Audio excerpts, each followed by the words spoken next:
So you found a potential client, you feel like they're a great fit, you know you'd be able to smash their projects out of the park. You've sent a few things over, maybe you've even had a call, but silence, right? You don't hear back. Classic case of being ghosted, and maybe you've been left on red. Maybe there's a potential $4 project down the drain, right?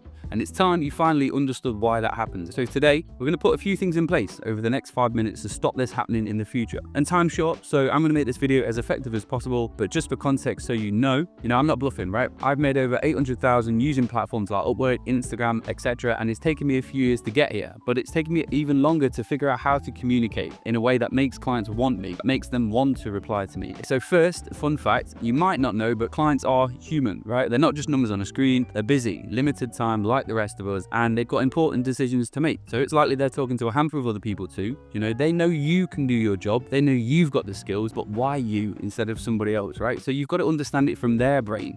It's their mind. They're thinking about whether they'd enjoy working with you and not just your service. So in their head, they're basically thinking whether or not you're going to make their life easier and not harder. So if you notice they're a little bit hesitant to respond, then it's likely they feel unsure about you, or they don't feel like they've been heard or understood. The foundation is that if you want clients to respond, you need to make sure they feel comfortable. You need to communicate in a way that says, I got you, I heard what you need, and I'm here to help. And I've done it loads of times before. Let's just go a little bit deeper on that, because there's ultimately 3 different shifts that you can make. And now number 1 is don't sell, but serve. As humans, we hate being sold to. So as soon as we feel like someone's trying to sell us something, our guard goes up. Imagine you've just walked into a store. You've got a salesperson that comes over to you straight away and is saying, yes, I can do this. Yes, we've got that. I've got exactly what you want. It's pretty annoying, right? So don't just go straight into that whole selling mode, right? The next time you've got a potential lead, meet them at where they're at. Start by really figuring out what they're trying to solve.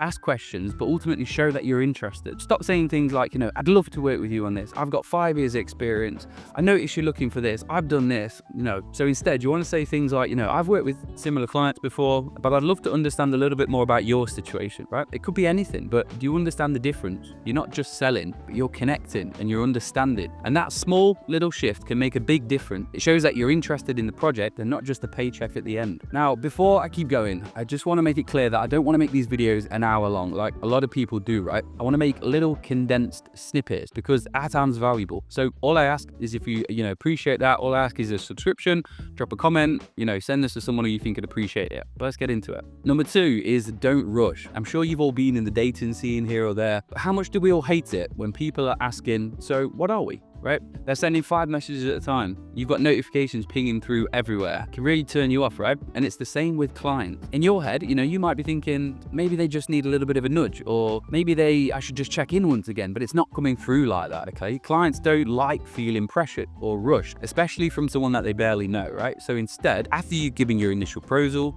maybe you spoke on the phone, give them a little bit of the space, but when you do follow up, make sure you're giving value, right? So a little follow-up could look a little something like this. Maybe you have a little scroll on their website and maybe you've noticed something that is a little bit off. So you just send them a little follow-up saying, hi, just been through your website. I don't know whether you notice or not, but I've noticed this. Or maybe you say, hey, Philip, I'm just putting together my workload for next week. I've put together a bit of a timeline and an action plan. Let me know if this works for you, right? By being patient and respectful of their time, you're ultimately building trust, okay? And always make sure to put everything in a single message because it feels a little bit more cohesive, not scattered. And you want to be seen as a partner with a lot of value rather than just a contractor who's looking for another easy transaction, okay? There's mind games going on. Number 3 is clarity, right? So we've already spoken about being patient and we've already spoken about not selling, but instead providing a service. But let's touch on the idea of building confidence in a potential lead, okay? So typically if you get ghosted or ignored, they don't feel confident in you or what you do. So one way to counteract that is to provide clarity,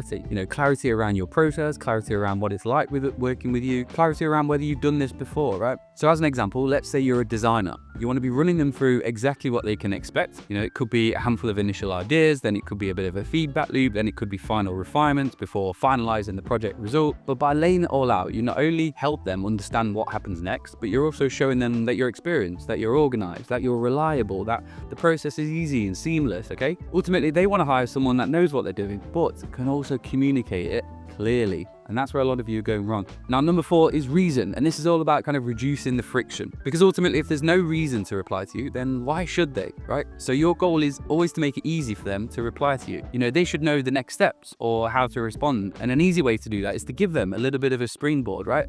Now, this might be done through a bit of an action or a bit of homework or even a question. The action could be something like, you know, if this sounds good enough to you, let's set up a quick call to discuss your project goals. You know, I'm available at 2 p.m. on Wednesday. Or could end with a question, right? Human psychology makes it hard for us to ever ignore a question, and it gives us an easy reason to reply. You know, these little prompts basically remove all the guesswork for the client. You know, they don't have to think hard about the process, and you've already paved the way to the next step. Social lubrication, if you will, right? Smooth. Now, finally, the most important bit is to obviously personalize. If you look and sound like everybody else, you'll get the same treatment as everybody else, right? We're all sales people deep down. We know what common pitches sound like. And the people you work with are business owners, right? They understand the lingo. So you've got to be more effective. So it could be just adding a little bit of humor. It could be, you know, talking about their hometown. It could be maybe you've got a great case study that you've worked on previously, brilliant result that reminds you of their project. Give them an insight on, you know, what you did together. And then obviously after that, you just charge to implement it again. So deep down, right, it's not just sending these cookie cutter responses to everyone. It's that extra layer that's going to make people come to you. Okay? Get into it. I'll see you on the next one.